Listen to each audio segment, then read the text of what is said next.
For traveling families, your accommodation is your sanity. Let's talk about 10 mistakes that I see families make all the time when they're booking their next Airbnb. Today, I'm going to walk you through the exact checklist that I use when booking accommodations in Europe. I think it's going to set you up to booking a place that's stress-free from day one. Let's get started. I'm Ryan. I help families, especially parents and grandparents, plan their dream trips to Europe. I focus on helping you plan more mindful, purposeful trips that help you slow down and really connect with your family. When you're planning your trip to Europe, one thing that I'm often thinking about is how soon before your trip do I actually need to book this Airbnb?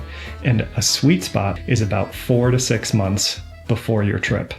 If you wait longer than that, if you're trying to book just before your trip, what you're going to find is most of the best accommodations for family have already been booked. If you try to book earlier than that, say 9 months out, what you're going to find is that a lot of Airbnbs haven't actually started opening up their calendars yet. So the places may not be showing us available yet because the hosts haven't offered their place up for rent. Another piece that I also consider is looking at what the cancellation policy is. So on Airbnb's website, you should be able to find that each host gets to select their cancellation fee.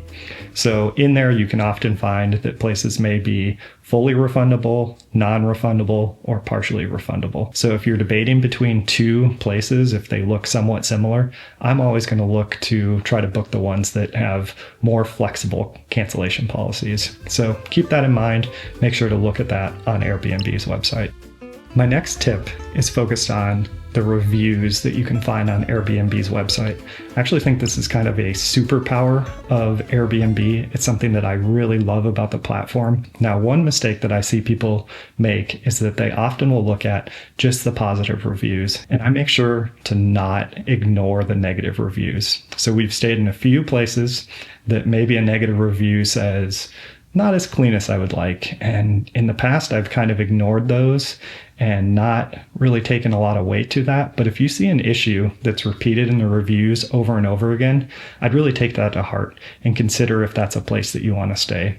So some things that I'm often looking out for is noise, maybe water pressure, cleanliness, things like that. So read those reviews, try to digest what people say, and specifically look at the most recent reviews that tells you what's happening now at that Airbnb. So these reviews are such a powerful way to be able to quickly narrow down, see what this place is like. The reviews are also great because they can actually give you a snapshot of what the neighborhood looks like.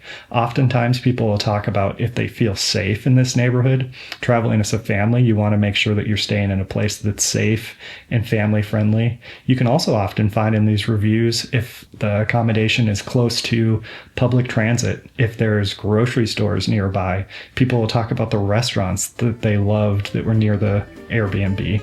So these types of things, you can really dive deep into these reviews and get a great amount of information that's going to tell you about if this is going to be a good place for you to book. Another mistake that I want to make sure you watch out for is failing to vet the location of your Airbnb. So Airbnb has a really powerful feature that actually allows you to sort and look at accommodations, and that's going to give you a location on a map that's a rough location of where that Airbnb is going to be located. It won't actually give you the exact address, but I actually then like to, once I've found those cross streets, I actually like to look at and use another tool, Google Maps. And I use Google Maps to get me a rough idea of where that Airbnb is located, the cross streets that it might be on. And then you can use Google Maps to look at specific things that families really benefit from having close to your apartment. So on Google Maps, I'm often looking for, is there a grocery nearby? Are there restaurants nearby? Are there easy places that you can go to shop to get your basic necessities as you're staying in this city? It'll also, browsing on Google Maps, you can go in and specifically look at Street View, and you can get an idea for how does this section of the city look? Is it really touristy? Does it look safe? Things like that. So by making sure to vet your location, it's going to really set you up for finding an accommodation that works really well for your family.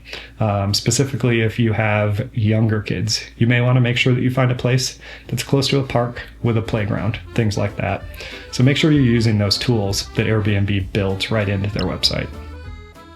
The next mistake that I want to talk about is failing to look at when your check-in timing is and when your check-out timing is. So on Airbnb, each host gets to choose their check-in timing and their check-out timing. So when you're planning your trip, I always like to make sure that I look at and try to match up as best I can when my plane or train's going to arrive in the city. Hopefully that check-in timing is going to match or be close to that plane arrival time so that you're not having to wait to be able to get into your accommodation. I also really like to look at the check-out timing. If it's really early in the morning, I try to avoid those places unless I know that I have a travel day that's going to be taking us out of that apartment really early. When you're traveling with a family, it's just hard to get out of an Airbnb. You got to pack, you got to get ready for the day. You probably want to eat some breakfast before you leave. So really double check that your check-in timing and your check-out timing is going to match the needs of your family. The other thing that I really like to look at and make sure that I have in place is understanding how I'm going to actually meet the host for check-in and check-out. So some Airbnbs, they actually have it set up so that you don't meet a host at all. There might be a key hidden somewhere, a code to type in, that sort of thing. And you can just arrive, type in the keypad, and get into your Airbnb. Others, and I find this maybe more common in Europe still, you're actually meeting the host. You're going to need to coordinate beforehand the time that you're arriving. And I always like to make sure that I've done this before. I've got a good note jotted down of what time I'm going to meet them at, what's their phone number. So then you don't find yourself standing outside your Airbnb, unsure how you're going to get inside. There's nothing that really can throw off a trip than standing out on the curb with your kids, maybe your parents or in-laws, and your bags waiting to meet that host or not knowing how to communicate and talk to that host. So make sure you have those plans in mind. If you've done that prep work beforehand, it's going to set you up to be able to meet your host, get into your Airbnb, and have a wonderful start to your trip. Another tip that I want to talk about is not being afraid to write to your host if you have a question about the listing. So oftentimes you're going to find that the description section of the listing on Airbnb's website is pretty good, but there might be things that don't quite add up. Maybe you can't see a bed in a bedroom, or you're wondering if there's a bathtub to be able to give a bath to your young kid in, things like that. So don't be afraid to write the host before you book your Airbnb. This is actually, I think, a really good test to see how responsive these hosts are going to be. So by writing them beforehand, you're going to be able to put together a nicely written communication. You'll be able to see two things, I think, about how quickly do they respond back to you and how much detail do they actually provide to you. Those two things are going to really give you a pulse of how this host is, how responsive they are, and it's really going to give you an indication of if this is a place you should consider booking or not.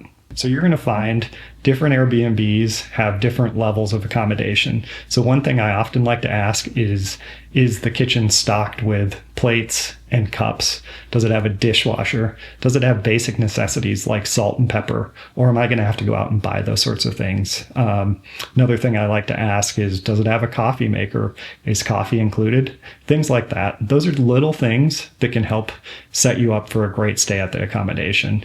I also find it can be helpful to actually write a little introduction about who you are and who you're traveling with. So I'll often put together a little write-up about myself, my family, and who I'm traveling with. And I think this helps to build rapport with that host before you've even booked the place. So don't be afraid to write the host. Don't be afraid to be in touch with them beforehand. It gives you so much valuable information and can really set you up for a wonderful stay.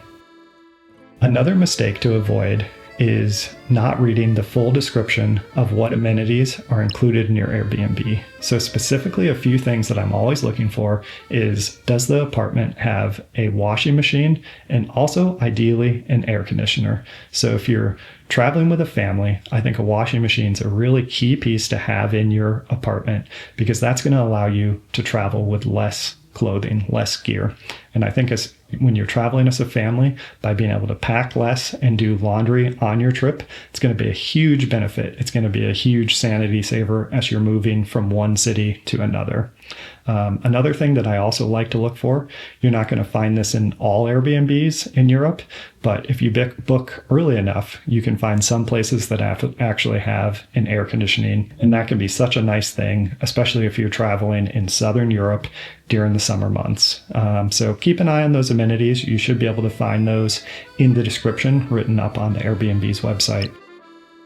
Another thing that I'm always looking for when deciding upon an Airbnb is if I'm booking the entire apartment or if I'm booking a shared space. So Airbnb is set up so you can actually just book a room within someone's apartment. When I'm traveling with my family though, I want to make sure that I'm booking a place that's the entire apartment with no shared space with the host.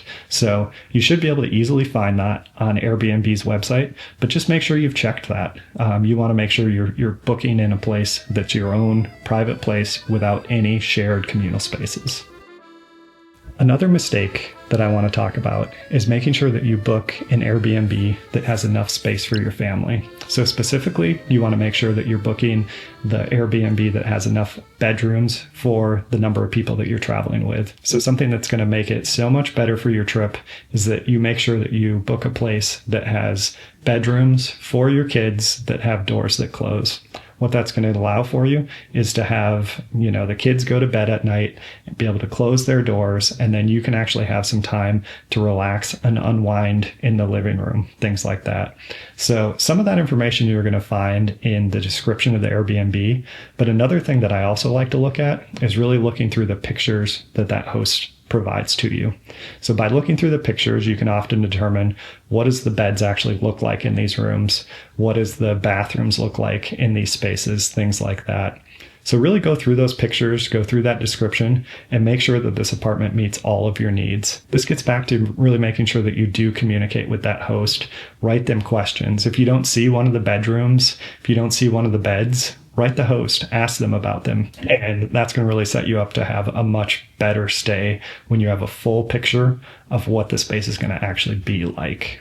One thing that I always want to make sure that I have in an Airbnb is that I have a dedicated area that I'm going to be able to relax in. So by booking an apartment, you can actually get places that have living rooms. You can find apartments that have separate bedrooms, that have separate kitchens, and then separate kind of hangout spaces. And that's going to be such a lifesaver when you're traveling with your family. It's going to give you a home base to be able to come back to hang out in, and to feel like you're living like a local within this beautiful city. If you're traveling with young kids, another thing that's nice about Airbnb is you can actually go on their website and you can check to see if this accommodation, if this apartment is going to have some key baby gear that you're going to want on your trip. So depending on the age of your kid, things that you're going to want to look for and specifically confirm with the host is, does the apartment have a crib? Does it have a high chair? Does it have a bathtub where you can do baths? I know that we've spent a lot of time looking at Airbnbs and realizing this place only has a shower. There's no bathtub. How am I going to give a kid a bath if I don't have that bathtub available for me? With those crucial pieces of equipment, that's where I also like to make sure I've messaged the host beforehand to specifically ask if these things are going to be available in the apartment for your stay. Another thing that I like to look for when I'm looking through the pictures and reading the description is also checking to see if you're traveling with young kids, checking to see if they actually provide toys for kids. So some hosts, they'll have toys for children, they'll have books for children, things like that. My son has had such a fun time when we show up at an Airbnb that actually set up for them, that has things for them to play with right there built into the apartment. And that also gets back to being able to pack less things. And it just sets it up where the kid feels like it's special for them, and it puts you in a place that's going to be so much more enjoyable for the whole family. We've actually had a host where we told them we were coming with our young son, and they brought over a scooter and a helmet for our son without us even asking. Those are the types of things that can make Airbnbs such a great place to stay. Another tip that I want to talk on is specifically talking about where the apartment is located in the building. So a lot of these European buildings that you're going to be staying in, they're old, they're historic, and a lot of them have steep, winding staircases and they lack elevators. So if you're traveling with a family that really needs an elevator to get up and down these stairs, you're going to want to make sure to confirm with the host that the elevator is working and that it's available in the building before you book that accommodation. The last tip that I want to talk about is actually having a very mindful approach when you first arrive at your Airbnb. I often find with my own family and myself in particular that I often make a mistake of jumping to a judgment about what the Airbnb is going to be like before I've actually gotten settled in. So my first judgment, specifically when we were traveling, one place in particular, we traveled to Venice in Italy. We arrived at our apartment, and right away, my first feeling of the apartment was, this place smells like mold. I think I'm going to be allergic here. I think we're going to have to find a new place to stay. I can't stay here. But to be honest, what was going on there, and what I find repeated at so many Airbnbs, is you need to give it some time. You need to get settled in. You need to get that first night's rest. And often by the second day, you're going to be so much happier with your Airbnb. Don't let those first impressions throw you off. Just realize those are going to happen. That's part of traveling. And I think that'll actually set you up to have a much better experience in your new Airbnb, your new home away from home. So we've just covered the 10 mistakes to avoid when booking an Airbnb in a European city. But I think there's another topic we need to touch on as mindful travelers. And specifically, that revolves around the ethics of Airbnbs. As we've seen on the news, as we've read, so many of these European cities are having some issues with tourism and Airbnbs in particular. They're starting to push locals out of these communities. They're driving up the rents within these communities. And it's a challenge that as a traveler visiting these cities that I think we need to think about and discuss. So specifically, when my family travels to Europe, we try to make sure that we book Airbnbs that are run by locals. We try to avoid the ones that really look like they're set up as more like hotels. They're sterile, they're empty. By communicating with the host before you book, you can get a feel for that. We also, when we're staying in the Airbnb, we really try to be respectful of the local people. We realize that the people living in these apartments actually live there. This is their home. So we try to be quiet when we're in the stairway. We try to keep our noise level down when we're in their apartment. And we also go out of our way to make sure that we're shopping at the local grocery store. We're visiting the local restaurants, the patisseries, and we're really trying to live like a local within this community. So I don't have a perfect answer here. I know it's a challenge that European cities are having to deal with, but as a traveler, I think we can really be mindful of the impact our travel may have on the community and try to take some steps to mitigate that the best we can. There you have it, 10 mistakes to avoid when booking your next Airbnb in Europe. Hopefully these tips will help you plan a wonderful, stress-free stay at your next apartment in Europe. If you found this conversation to be helpful, if it resonated with you, it would mean so much if you would like the video, subscribe to my channel, and stay tuned for more tips on how to plan mindful, stress-free trips with your family to Europe. I'm looking to build a community of like-minded travelers who are spending the time and energy to plan these amazing trips with their family. So if you would like to be part of that community, why don't you leave a comment down below talking about something that you always look for when you're booking your Airbnbs, your accommodations in Europe. What's something that you found is so helpful for you as you plan your trips? I think we can all benefit from learning from each other and seeing how others go about planning these amazing trips to Europe. So again, I'm Ryan, and thanks so much for watching. Stick around. I've got more tips to come, and happy travels. Enjoy your trips with your family. Oh, I also wanted to mention, if you found the content in this video to be interesting, you may also want to take a look at the previous video I put together. It's focused on 5 things I wish I would have known before traveling to Europe with kids for the first time. So check that video out here, and thanks so much for being here. Happy travels.